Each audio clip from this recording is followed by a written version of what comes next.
tihti peale sellest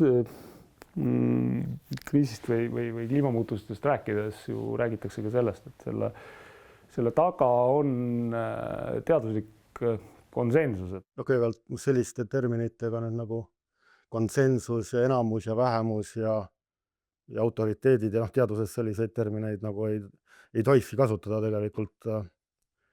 Minimaalselt, mis me saame öelda, on see, et inimtekkeline panus ei ole tühine.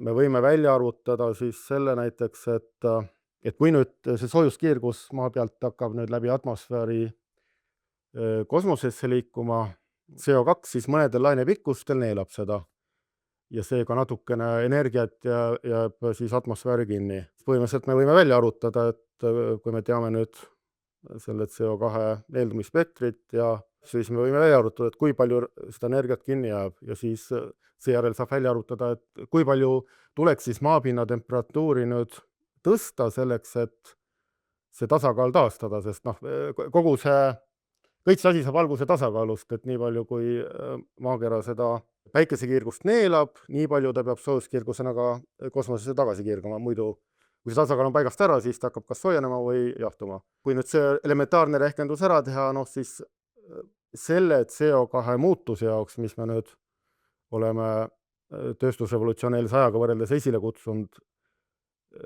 kunagi ta oli 280 miljondikku oli, nüüd on ta 430 või midagi sinna kanti. Et see puhtalt, et CO2-st endast niimoodi tuleks siis 0,5 kraadi umbes niimoodi teoreetiliselt. Vaata täispikka intervjuud vabadused.ee-st.